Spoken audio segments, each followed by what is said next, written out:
I do have the air conditioning on, so I hope that doesn't create a sound in the background. I don't think it will, but we'll see.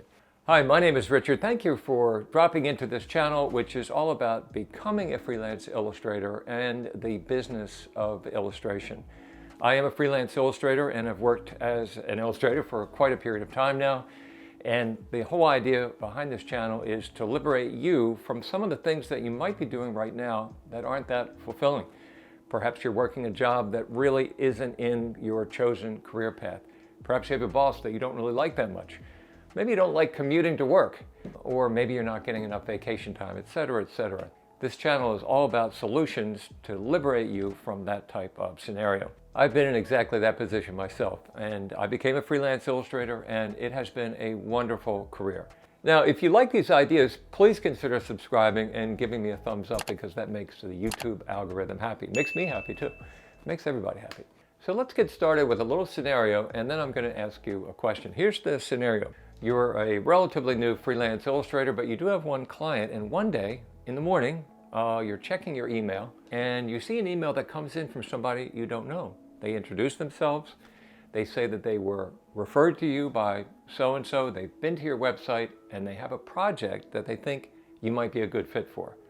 This is a great feeling when this happens, right? So you email back and forth, they send you some materials to review, then they want to get on the phone with you and actually have a discussion for 20 minutes, and they ask for an estimate. So you send off an estimate, and then 3 days later you get an email back that says the estimate is approved, you're ready to move forward. So here is the question for you.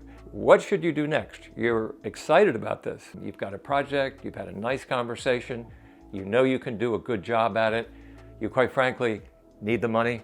There is one thing else that you should do. You should put it in writing. And I'm not talking about something that's really terribly formal. I'm not talking about a contract or something like that. I'm talking about just an organizing document that kind of sums up what you've said in emails and what you may have said on the phone. I call this a letter of agreement, and I'm going to give you an example of one in just a moment. We're going to look at it line by line. Very simple to do. Now, why would you do this? You're anxious to move forward with the project. You don't have another project to do at the moment. You want to get started this afternoon. Why should you stop and do a letter of agreement? Well, for a couple reasons. And one of the most obvious is misunderstandings can come into play when you're just doing sort of verbal and email communications. The client is busy. Maybe there was an important piece of information that he or she did not share with you.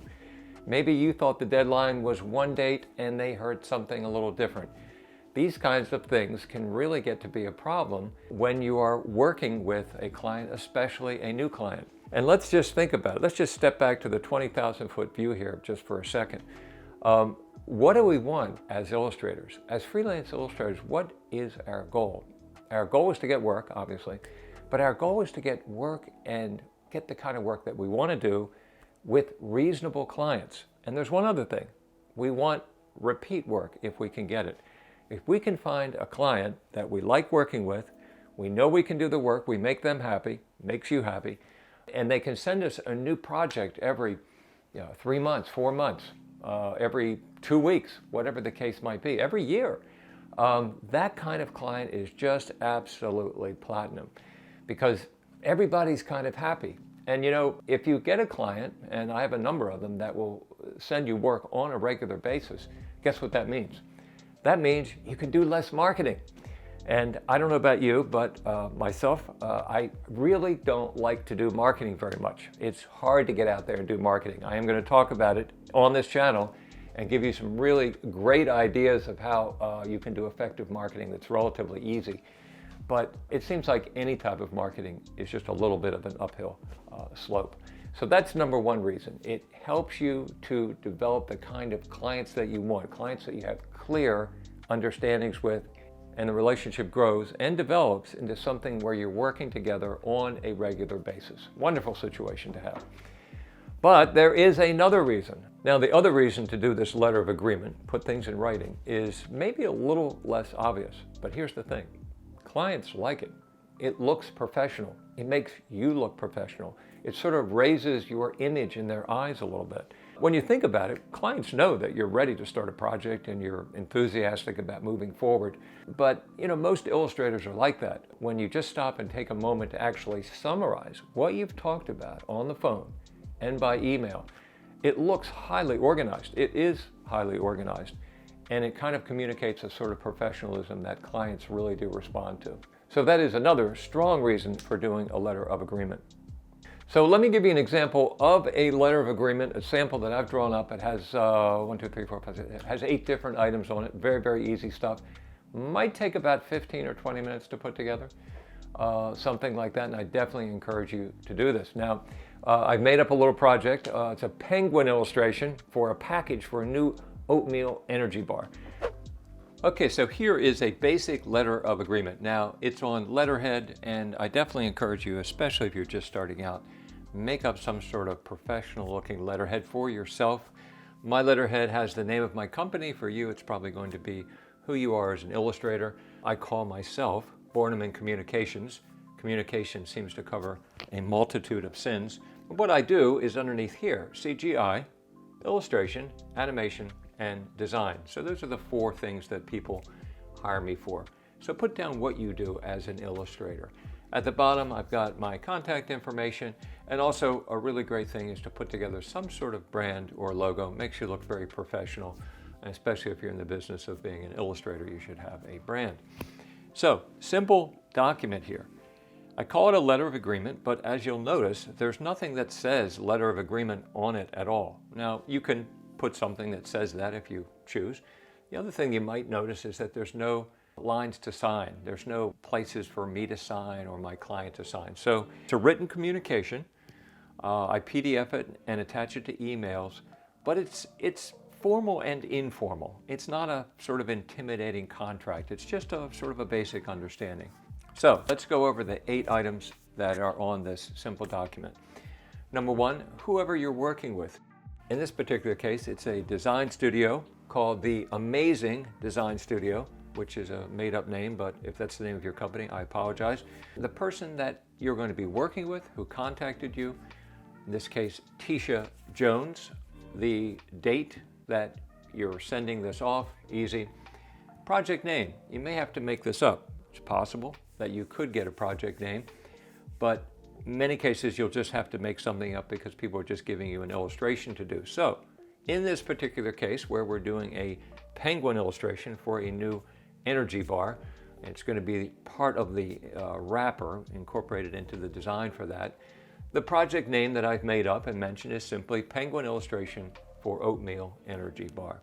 The next line is the most complicated, and this is usually 2 or 3 sentences. Takes a little bit of practice to do this. Might take about 5 minutes, and that is your project description. In the project description, you're just describing sort of the scope of work, what you plan to be doing. You're explaining that to the client. You're clarifying that so that they fully understand what you are expecting to do for their project. So in this particular case, create 1 digital color illustration of penguin per rough sketch provided by client. Incorporate product branding on penguin chest. So in your discussions, the client has sent you a rough sketch showing how this penguin's going to go on this energy bar. And they probably also sent you the branding and given you an idea of how they want the penguin turned. So the branding will show on the chest in a sort of a prominent way, et cetera, et cetera. So that's a basic project description. It just clarifies to the client what your understanding is as to what the project is. Project deliverable. Deliverable. I always think this is an interesting word. I picked this up from somebody else a long time ago. You never really hear this used in common conversation, but it basically means what you're going to deliver. 1 digital illustration, 8 inches wide, at 300 dpi in JPEG format. Now, you might say, well, I don't know why I really need to write this down. We've already talked about it. We emailed about it. It is a good thing. For example, you could send this off to your client, and they could look at this about the 8 inches wide at 300 dpi, and it might just clue them into, oh, wait a minute, we're not just using it on the package, we're also going to be using it on a promotional poster. So they might come back to you and say, oh, well, we need another version of this that's 20 inches wide at 300 dpi so we can print it at a larger format. And incidentally, that could be something that could be appropriate to charge a little bit additional for if it takes you additional time. But all of these individual items, just clarify to your client what you're doing and make it so that misunderstandings are less likely to happen. Estimated cost, which you probably already talked about. Now the final line is really short and sweet, but really, really powerful. So I ask you to pay close attention to this. Terms, what the terms for payment are. 50% at project start. So even though I did a video on taking a deposit, this is a very powerful and easy way to ask for it. You're implying that the project is not going to start until you get your deposit. You're just implying, you're not being mercenary about it. I've got to have my money in order to start the project. You're just implying that the project kickoff, the beginning of it, starts when you receive your deposit. Balance at completion basically means that you will be paid when the project is done. You can be more specific if you like, but I generally find that I'm paid within 7 days of completion of a project from many clients. If it's a large corporation, it might be different. It might be 30, 60 days in that particular case. But calling this out is just a really, really important thing. For example, balance at completion. When you send this off to your client, she might say, you know, we don't pay right at completion. It takes 45 days to move through our accounting system because we have 300 employees or XYZ, whatever story might be. So it's good to know about that. It's good to have that communication because that way you can plan for your own cash flow, knowing that if you choose to take this project, you're not going to be paid right away.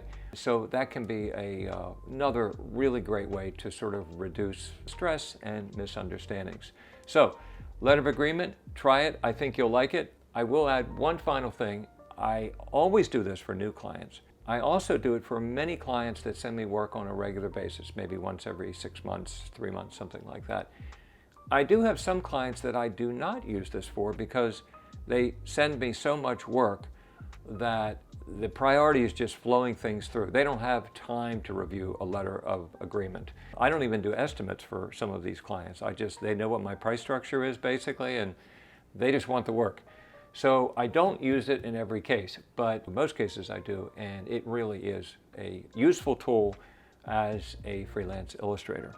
I hope you found this video to be useful, talking about writing down and formalizing an understanding with a new client.